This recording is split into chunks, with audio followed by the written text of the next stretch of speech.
ನನಗೆ ದುಡ್ಡು ಇದೆ, ಜೀವನದಲ್ಲಿ ಎಲ್ಲ ಇದೆ ಗುರುಮ, ಆದರೂ ಏನೋ ಒಂಥರ ಒಂದೊಂದು ಸಲ ಬೇಸರ, ಈ ಥರದ್ದೆಲ್ಲ ನಮಗೆ ಗೊತ್ತಿಲ್ಲದೇ ಅನ್ನಿಸ್ತಾ ಇರುತ್ತೆ.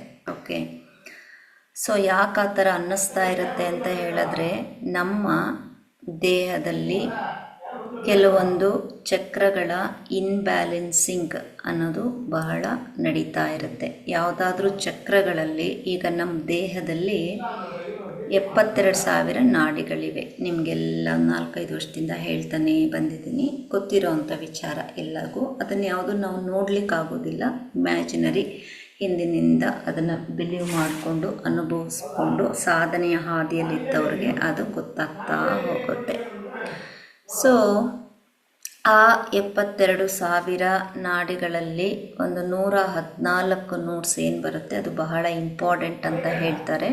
ಆದರೆ ನಮಗೆಲ್ಲ ಬಹಳ ಹೆಚ್ಚಿನದಾಗಿ we connected and known very well ಅಂತ ಅಂದರೆ 7 ಚಕ್ರಗಳ ಬಗ್ಗೆ. ನಮ್ಮ ದೇಹದಲ್ಲಿ 7 ಚಕ್ರಗಳಿವೆ ಅಂತ ಹೇಳಿ ನೀವು ಕೇಳಿರ್ತೀರ, ಅಥವಾ ತರಗತಿಗಳಲ್ಲಿ ನೀವು ಅದನ್ನು ಸ್ವಲ್ಪ ವಿಜುವಲೈಸ್ ಮಾಡಿ ಅನುಭವಿಸಿರ್ತೀರ.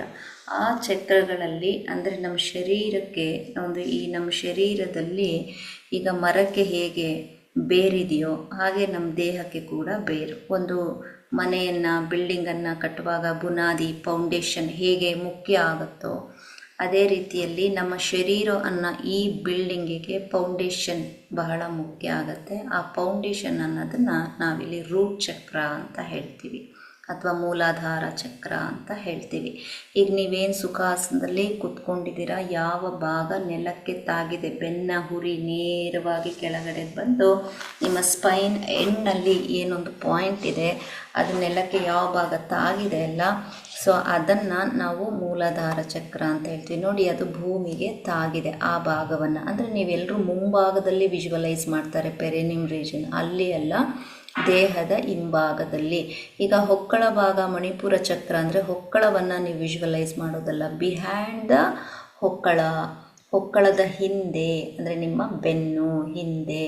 ಓಕೆ, ನಿಮ್ಮ ಕಿಬ್ಬೊಟ್ಟೆ ಅಂತ ಹೇಳಿದ ತಕ್ಷಣ ಸಾಕ್ರಮ್, ಕಿಬ್ಬೊಟ್ಟೆ ವಿಜುವಲೈಸೇಷನ್ ಅಲ್ಲ, ಬಿಹೈಂಡ್ ದ ಕಿಬ್ಬೊಟ್ಟೆ, ಲೋವರ್ ಅಬ್ಡಮನ್. ಓಕೆ, ಸೊ ಈ ಚಕ್ರಗಳನ್ನ ಯಾವಾಗಲೂ ನಾವು ಆಗಾಗ ಫೋಕಸ್ ಮಾಡ್ತಾ ಇರಬೇಕು. ಎಸ್ಪೆಷಲಾಗಿ ಈಗ ನೀವು ಆ ಮೂಲಾಧಾರ ಚಕ್ರದ ಕಡೆ ಗಮನವನ್ನು ಹರಿಸ್ತಾ ಹೋಗಿ. ಈ ಮೂಲಾಧಾರ ಚಕ್ರ ಅಂತ ಹೇಳೋದು ಇಡೀ ನಮ್ಮ ಶರೀರಕ್ಕೆ, ಮನಸ್ಸಿಗೆ, ಭಾವನೆಗಳಿಗೆ ಫೌಂಡೇಶನ್ ಇದ್ದ ಹಾಗೆ ನೆನ್ಪಿಟ್ಕೊಳ್ಳಿ. ನಿಮ್ಮ ಶರೀರಕ್ಕೆ, ನಿಮ್ಮ ಮನಸ್ಸಿಗೆ, ಭಾವನೆಗೆ. ಶರೀರ ಅಂದ್ರೇನು, ನಮ್ಮಲ್ಲಿ ಈಗ 3 ಥರದ ಶರೀರಗಳಿವೆ. ಈಗ ನಿಮ್ಮ ಮುಂದೆ ನಾನು ಕೂತಿದ್ದಾಗ ನನ್ನನ್ನು ನೀವೇನು ನೋಡ್ತಾ ಇದ್ರಿ ಅದು ಫಿಸಿಕಲ್ ಬಾಡಿ, ಅದು ನಿಮ್ಮ ಕಣ್ಣಿಗೆ ಕಾಣಿಸ್ತಿತ್ತು. ಓಕೆ, ಅದಾದಮೇಲೆ ಎಮೋಷ್ನಲ್ ಬಾಡಿ ಅಂತ ಇನ್ನೊಂದು emotional body. So emotional body ಅಂತ ಹೇಳಿದ್ರೆ, ಎಕ್ಸಾಂಪಲ್, ಈಗ ಒಂದು ದಿವಸ ಕ್ಲಾಸ್ ಬಹಳ ಖುಷಿ ಅನಿಸುತ್ತೆ, ಇನ್ನೊಂದು ದಿವಸ ಹೋಗಪ್ಪ ಯಾರು ಮಾಡ್ತಾರೆ ಅನಿಸುತ್ತೆ. ಒಂದು ಸಲ ನಾವು ನಗ್ತಾ ಇರ್ತೀವಿ, ಒಂದು ಸಲ ಏನೋ ಚಿಂತೆ ಮಾಡ್ತಾ ಇರ್ತೀವಿ, ಒಂದು ಸಲ ಗುರುಮ ಬಹಳ ಇಷ್ಟ ಆಗ್ತಾರೆ, ಒಂದೊಂದು ದಿವಸ ಯಾಕೋ ಅವ್ರು ಇಷ್ಟನೇ ಆಗೋದಿಲ್ಲ. ಈ ಥರದ್ದು ಏನೇನೋ ಆಗ್ತಾ ಇರುತ್ತೆ. ಸೊ ಸೇಮ್ ವಿಚಾರಗಳೇ, ಸೇಮ್ ವ್ಯಕ್ತಿನೇ, ಬಟ್ ಅದೇ ವ್ಯಕ್ತಿ ಮೇಲೆ ನಾನಾ ರೀತಿಯ ಭಾವನೆಗಳು ನಮಗೆ ಎಮೋಷ್ನಲಿ ಬಂದು ಹೋಗಿರುತ್ತೆ. ಒಂದು ಸಲ ಕೋಪ ಬರ್ಬೋದು, ಒಂದು ಸಲ ನಗು ಬರ್ಬೋದು, ಒಂದು ಸಲ ಸಂತೋಷ ತರ್ಬೋದು, ಒಂದು ಸಲ ನಮ್ಮನ್ನು ನಾವು ಆ ವ್ಯಕ್ತಿಯಿಂದ ಆತಂಕಕ್ಕೆ ಈಡಾಗ್ಬೋದು. ಅಂದರೆ ಇವೆಲ್ಲ ಎಮೋಷ್ನಲ್ ಬಾಡಿಯಲ್ಲಿ ಡೆವಲಪ್ ಆಗುವಂಥವು. ಹಾಗೆ ಮೆಂಟಲ್ ಬಾಡಿ ಅಂತ ಒಂದಿದೆ. ಆ ಮೆಂಟಲ್ ಬಾಡಿ ಈಸ್ ಕನೆಕ್ಟೆಡ್, ಅಥವಾ ಮೆಂಟಲ್ ಬಾಡಿ ಆ್ಯಂಡ್ ಸೋಲ್ ಅಂತ ಹೇಳ್ತೀವಿ, ಮೈಂಡ್ ಆ್ಯಂಡ್ ಸೋಲ್ ಅಂತ ಹೇಳ್ತೀವಿ.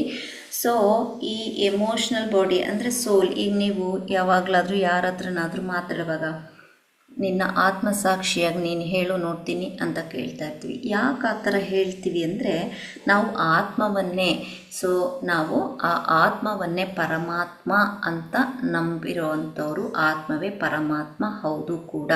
ಯಾಕೆ ಅಂದರೆ ಆತ್ಮಕ್ಕೆ ಅದರದೇ ಆದಂತಹ ಒಂದು ಶಕ್ತಿ ಇದೆ, ಅದು ಏನನ್ನು ಬೇಕಾದರೂ ಮ್ಯಾನಿಫೆಸ್ಟ್ ಮಾಡ್ಕೋಬಹುದು. ಸೊ ಯಾರೋ ಎಲ್ಲೋ ಏನೋ ಪ್ರಾಬ್ಲಮ್ಸಿಗೆ ಹಾಕ್ಕೊಂಡಿದ್ದಾರೆ ಅಂದರೆ ನಾನು ಇಲ್ಲೇ ಕೂತ್ಕೊಂಡು ಅದನ್ನು ಮ್ಯಾನಿಫೆಸ್ಟ್ ಮಾಡ್ಬೋದು. ಅವ್ರಿಗೇನು ಪಾಸಿಟಿವ್ ವೈಬ್ರೇಷನ್ಸ್ ಬೇಕೋ ಆ ವೈಬ್ರೇಷನ್ಸನ್ನು ನಾವು ಇಲ್ಲಿಂದನೇ ಕೊಡ್ಬೋದು. ಅಂತಹ ಒಂದು ಮೆಂಟಲ್ ಒಂದು ಶಕ್ತಿ ಅಂದರೆ ಏನು ಹೇಳ್ತೀವಿ, ಒಂದು ಆರ ಅಂತ ಹೇಳಿದ್ರೆ ಮ್ಯಾಗ್ನೆಟಿಕ್ ಪವರ್, ಅಂತಹ ಒಂದು ಮ್ಯಾಗ್ನೆಟಿಕ್ ಪವರ್ ಈ ಆತ್ಮಕ್ಕೆ ಇದೆ. ಸೊ ಯಾವಾಗಲೂ ಖುಷಿಯಾಗೇ ಇರಬೇಕು. ಆತ್ಮ ಏನನ್ನು ಬಯಸುತ್ತೆ ಅಂದರೆ ಯಾವಾಗಲೂ ಖುಷಿಯಾಗಿರೋದನ್ನು ಬಯಸುತ್ತೆ, ಹ್ಯಾಪಿಯಾಗಿ ಇರೋದನ್ನು ಮಾತ್ರ ಅದು ಬಯಸುತ್ತೆ. ಸ್ಯಾಡ್ ಆಗಿರೋದನ್ನು ಅದು ಯಾವತ್ತೂ ಬಯಸೋದಿಲ್ಲ. ನೀವು ಖುಷಿಯಾಗಿದ್ದರೆ ಮ್ಯಾಗ್ನೆಟಿಕ್ ಪವರ್ ಯಾವಾಗಲೂ ಇನ್ಕ್ರೀಸ್ ಆಗ್ತಾನೇ ಹೋಗ್ತಾ ಇರುತ್ತೆ. ಓಕೆ, ಬೇಕಾದರೆ ನೀವು ಅದನ್ನು ಚೆಕ್ ಮಾಡ್ಬೋದು. ಈ ಮ್ಯಾಗ್ನೆಟಿಕ್ ಪವರನ್ನು ನಾವು ಹೇಗೆ ಇನ್ಕ್ರೀಸ್ ಮಾಡ್ಕೋಬಹುದು ಅಂತ ಹೇಳಿದ್ರೆ, ಸದಾ ಕಾಲ ಯಾವಾಗಲೂ ಪರಮಾತ್ಮನನ್ನು ನಾವು ಧ್ಯಾನ ಮಾಡುವಂಥದ್ದು.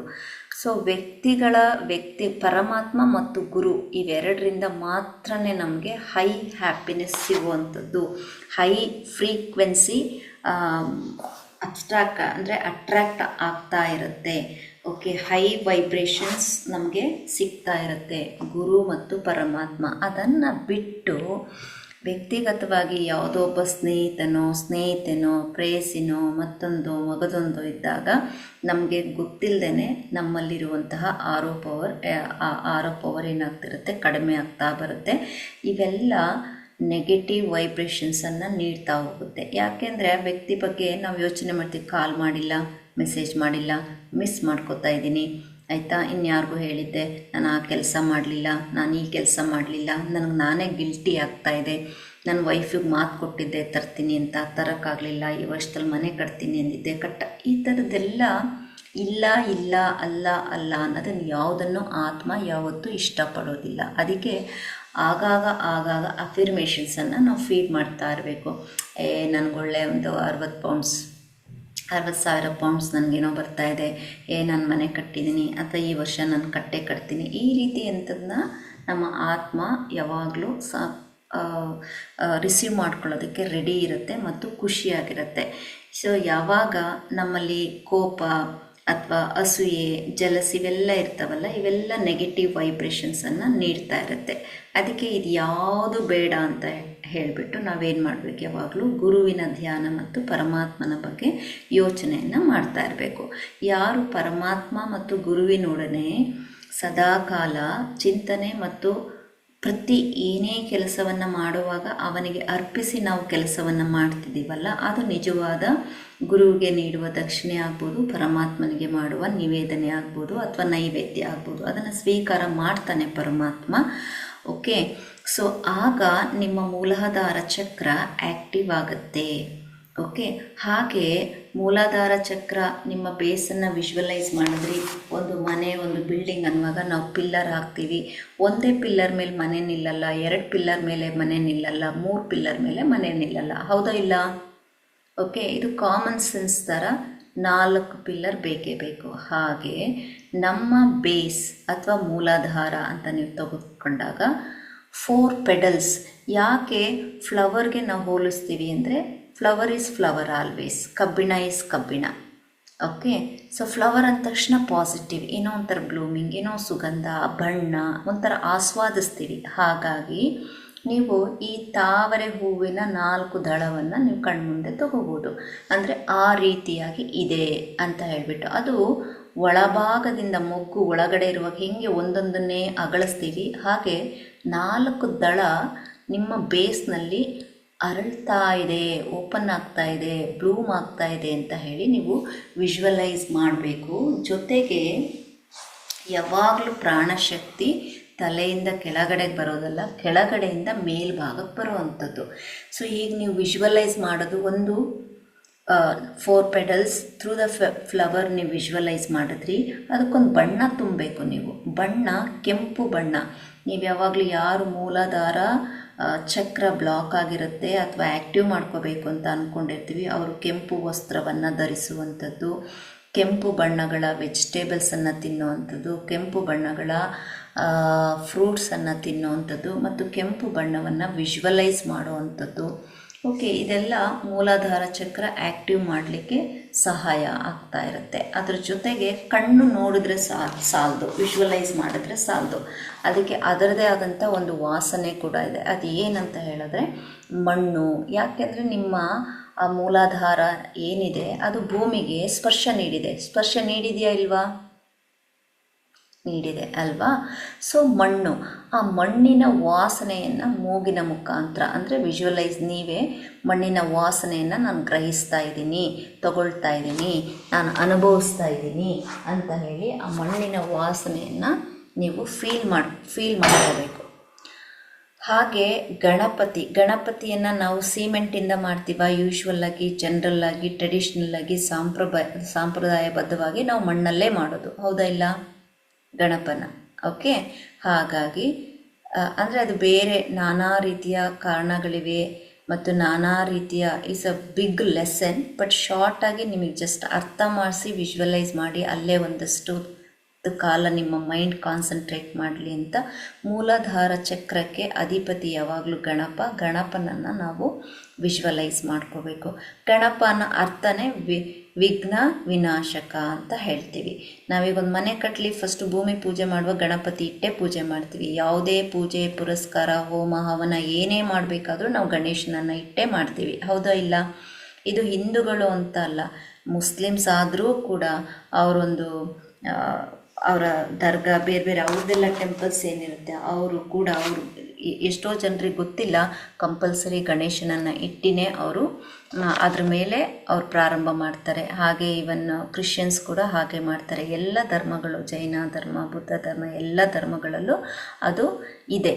ಓಕೆ, ಹಾಗೆ ಇಲ್ಲಿ ಹಿಂದಿನ, ಈಗ ಯಾರಾದರೂ ನೀವು ಇಲ್ಲಿರೋರು ಭಾಳ ಪುರಾಣಗಳನ್ನೆಲ್ಲ ಓದ್ಕೊಂಡು ಬಂದಿದ್ದರೆ, ಓಕೆ, ವೇದ ಉಪನಿಷತ್ತುಗಳನ್ನು ಓದಿದ್ದವರಾಗಿದ್ದರೆ ಅಲ್ಲಿ ಬಹಳ ಕಡೆ ಉಲ್ಲೇಖ ಮಾಡಿರ್ತಾರೆ ಈ ಚಕ್ರಗಳ ಬಗ್ಗೆ, ಅದರಲ್ಲೂ ಮೂಲಾಧಾರ ಚಕ್ರದ ಬಗ್ಗೆ. ಅದಕ್ಕೆ ಬಿಫೋರ್ ಸೆಷನ್ ಆಗಲಿ, ಆಫ್ಟರ್ ಸೆಷನ್ ಆಗಲಿ, ಓಕೆ, ಅಥವಾ ಅವಾಗವಾಗ ಅಥವಾ ದಿನಕ್ಕೆ ಒಂದು ಸಲನಾದರೂ ಸರಿ ಕಣ್ಮುಚ್ಚಿ ನಿಮ್ಮ ಮೂಲಾಧಾರ ಚಕ್ರವನ್ನು ಸ್ವಲ್ಪ ವಿಜುವಲೈಸ್ ಮಾಡಿ, look at it and do the meditation on that. What is meditation? ತಲೆ ಕೆಡಿಸ್ಕೋಬೇಡಿ, ನಾನು ಹೇಳ್ದಂಗೆ ಆ ಜಾಗ ಫೀಲ್ ಮಾಡಿ, ವಿಜುವಲೈಸ್ ಮಾಡ್ಕೊಳ್ಳಿ, ಅದಕ್ಕೆ ಬಣ್ಣ ತುಂಬಿ, ಅದರ ಅಧಿಪತಿ ಕಣ್ಮುಂದೆ ತಗೊಳ್ಳಿ. ಓಕೆ, ಇಷ್ಟು ನೀವು ಮಾಡಿದ್ರೆ ಸಾಕು, ನಿಮಗೆ ಮೂಲಾಧಾರ ಚಕ್ರ ಆ್ಯಕ್ಟಿವ್ ಆಗ್ತಾ ಹೋಗುತ್ತೆ.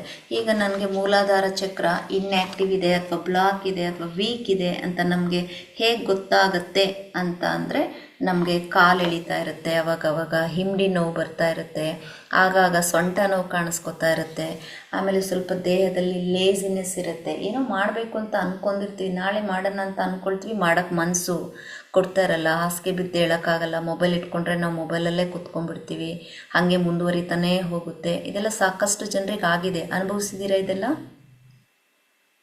ಓಕೆ, ಇದೆಲ್ಲ ಆಗಿರುತ್ತೆ. ಇದು ಯಾಕೆ ಆಗತ್ತೆ, ಯಾಕೆ ಎಲ್ಲರೂ ಗುರುಮ ಥರ ಇರೋಕ್ಕಾಗ್ತಾ ಇಲ್ಲ, ನೀವು ಹೆಂಗೆ ಮಾಡ್ತೀರಾ ಅಂತ ನೀವು ಹೇಳ್ತೀರಾ? ಯಾಕೆ ಅಂತಂದರೆ ಇದು all only about the chakras. Okay, ಹಾಗಾಗಿ ಇವತ್ತಿನ ತರಗತಿಯಲ್ಲಿ ಸ್ವಲ್ಪ ಈ ಚಕ್ರದ ಬಗ್ಗೆ ನಾನು ನಿಮಗೆ ಹೇಳಿದ್ದೀನಿ. ಇದಿಷ್ಟೇ ಅಂತ ಅಲ್ಲ, ಬರೀ ಆರೋಗ್ಯದ್ದು ಅಂತ ಅಲ್ಲ, ಹಣದ ಸಮಸ್ಯೆ ಕಾಡುತ್ತೆ ನಮಗೆ. ಯಾವಾಗ ಮೂಲಾಧಾರ ಚಕ್ರ ವೀಕ್ ಇರುತ್ತಲ್ಲ, ಆಗ ನಮ್ಮ ಹತ್ರ ಹಣ ಬರ್ತಾ ಇರುತ್ತೆ, ಆದರೆ ನಿಲ್ತಾ ಇರಲ್ಲ. ಅಥವಾ ನಾವು ಯಾರಿಗೂ ಕಷ್ಟ ಅಂತ ಹಣ ಕೊಡ್ತೀವಿ, ನಮ್ಗೆ ವಾಪಸ್ ಕೊಡಬೇಕು, ಅವ್ರು ನಮಗೆ ದುಡ್ಡು ವಾಪಸ್ ಕೊಡೋದೇ ಇಲ್ಲ, ಮೋಸ ಆಗಿಬಿಡತ್ತೆ. ಓಕೆ, ಅವೆಲ್ಲರ ಜೊತೆ ಮತ್ತು ಆರೋಗ್ಯ ಸಮಸ್ಯೆ, ಕಾಲು ನೋವು ಬರೋವಂಥದ್ದು, ಕಾಲಲ್ಲಿ ಶಕ್ತಿ ಇಲ್ಲದೆ ಇರೋವಂಥದ್ದು, ಸೋಂಬೇರಿತನ, ಆಗಾಗ ಸೊಂಟ ನೋವು ಬರೋದು, ಇವೆಲ್ಲ ಏನು ಅಂದರೆ ಮೂಲಾಧಾರ ಚಕ್ರ ವೀಕ್ ಇದ್ದರೆ ಮಾತ್ರ. ತುಂಬ ಜನರು ಹೇಳ್ತಾರೆ, ನಾನು ತುಂಬ ಚೆನ್ನಾಗಿದ್ದೆ ಮುಂಚೆ ನಾನು ಹೀಗಿರ್ತಿರ್ಲಿಲ್ಲ, ಈಗ ಯಾಕೆ ಅಂತ ಗೊತ್ತಿಲ್ಲ ಗುರುಮ, ನಂಗೆ ಚಿಕ್ಕ ಪುಟ್ಟಕ್ಕೂ ಕೋಪ ಬರುತ್ತೆ, ಮಕ್ಕಳ ಮೇಲೆ ರೇಗಾಡ್ತೀನಿ, ಆಮೇಲೆ ಸಣ್ಣ ಪುಟ್ಟಕ್ಕೂ ಯಜಮಾನ್ರನ್ನ ಅನುಮಾನ ಪಡ್ತೀನಿ, ಅಥವಾ ನನ್ನ ಹೆಂಡತಿನ ನಾನು ಅನುಮಾನ ಪಡ್ತೀನಿ, ನನ್ನ ಮಗ ಕಾಲೇಜಿಗೆ ಹೋದರೆ ಸ್ವಲ್ಪ ಲೇಟಾಗಿ ಎಲ್ಲೋದನ್ನೇ ಏನೋ ಅಂತ ನನಗೆ ಅನುಮಾನ ಬರೋಕ್ಕೆ ಶುರು. ಇವೆಲ್ಲ ಏನು ಅಂತ ಹೇಳಿದ್ರೆ ನಮ್ಮ ತಪ್ಪಲ್ಲ, ನಮ್ಮ ದೇಹದಲ್ಲಿರುವಂತಹ ಚಕ್ರಗಳು ವೀಕ್ ಇರೋದ್ರಿಂದ ಈ ಥರದ ಸಮಸ್ಯೆ ನಮಗೆ ಕಾಡ್ತಾ ಇರುತ್ತೆ. ಹಾಗಾಗಿ ಒಂದು ಚಕ್ರವನ್ನು ನೀವು ಹೀಲ್ ಮಾಡ್ಕೊಳ್ಳಿ, ಇದೊಂದು ಚಕ್ರ ಹೀಲ್ ಮಾಡಿಕೊಂಡ್ರೆ ಆಮೇಲೆ ನಾವು ಏನು ಬೇಕಾದರೂ ಸಾಧನೆಯನ್ನು ಮಾಡ್ಬೋದು. ಎಲ್ಲರಿಗೂ ಒಳ್ಳೆಯದಾಗಲಿ. ಕಣ್ಣನ್ನು ಬಿಡೋಕ್ಕೆ ಹೋಗಬೇಡಿ, ಹಾಗೆ ಶವಾಸನದಲ್ಲಿ ಮಡಗಿ ಇನ್ನೊಂದು 2-3 ನಿಮಿಷ ಮಲಗಿ ಆಮೇಲೆ ಗುರುವಂದನೆ ಮಾಡಿಕೊಂಡು ಡಿಸ್ಕಸ್ ಆಗಿ. ಹೋಪ್ ಒಳ್ಳೆ ಮಾಹಿತಿ, ಜ್ಞಾನಯೋಗ ಹಾಗೆ ನಿಮಗೆ ಒಳ್ಳೆಯ ಯೋಗ ಅಭ್ಯಾಸ ಎರಡೂ ಆಗಿದೆ ಅಂತ ಅಂದ್ಕೊಂಡಿದ್ದೀನಿ. ಸಾಯಿರಾಮ್. ಸರ್ವೇ ಜನ ಸುಖಿನೋ ಭವಂತು. Do the Shavasana. See you coming Sunday, Saturday.